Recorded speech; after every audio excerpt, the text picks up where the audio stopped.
we're in the foam pit because I'm going to teach you how to Flair today. Flair is basically a backflip air or backflip 180. So that's why we're in the foam pit, because we're going to go upside down a lot. So rule number one for Flairs is that you need to be able to backflip. So once you've got backflips down, we'll take it to the next area.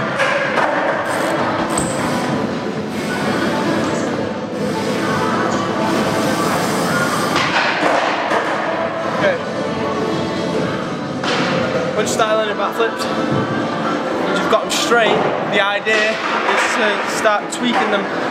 You can go straight for the quarter pipe ramps, or you can do it out of fly out. So to start turning your backflip, you want to dip your shoulder, pull back and look backwards over your shoulder, and that will bring the bike round and start to rotate into sort of like a 180 motion while you're flipping.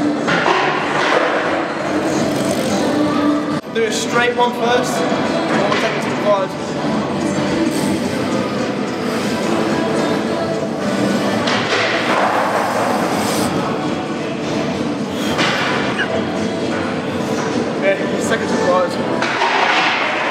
So one thing you got to remember, it's a bit different than doing it off a straight ramp and a quarter is, you're gonna, on a proper ramp, you're gonna be having a coping to deal with.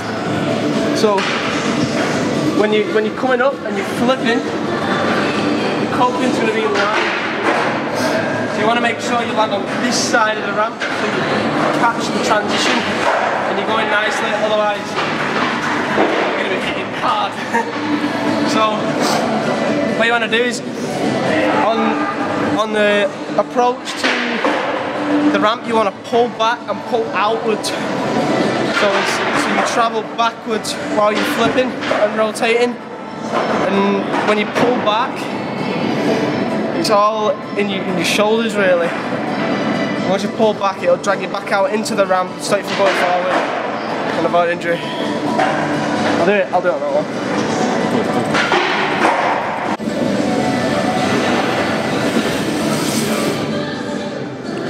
So you see, I landed on the inside because I pulled out on my rotation, and I landed facing that way. To be honest, within this vicinity, you're going to pull away and you'll ride away safely.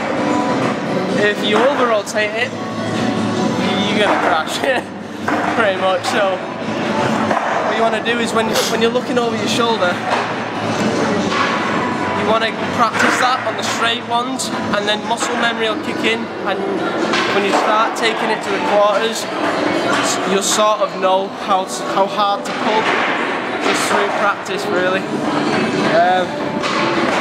Once you're comfortable in foam, if your skate park's got it and you're lucky enough to get to one, you try it on a resi ramp, which is it's basically like a softer landing than a normal ramp.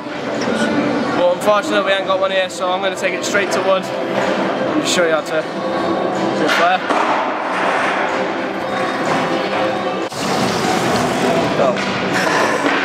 So on picking your ramp, you want to choose something that's quite big but not too big.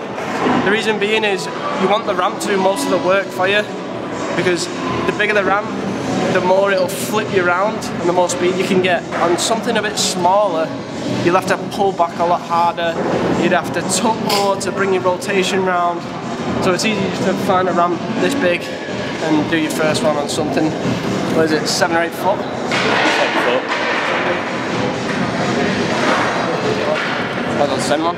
Do it now.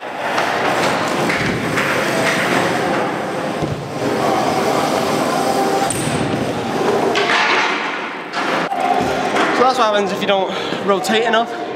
Basically, you'd rather want to underspin than overspin for that reason, that when you land in the ramp, you'll just slide out nicely. As I've just done there.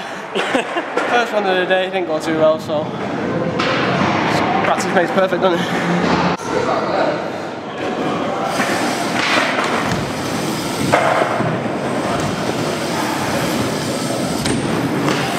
So as you saw there, from the difference from the first one, I brung it round a lot faster, and the trick for that is when you're up in the air and you're backflipping, to spin faster, you tuck in, and it makes it a bit more aerodynamic, so you can round a bit faster, and I've managed to land that. So yeah, go out, have something for yourself, and have a good time.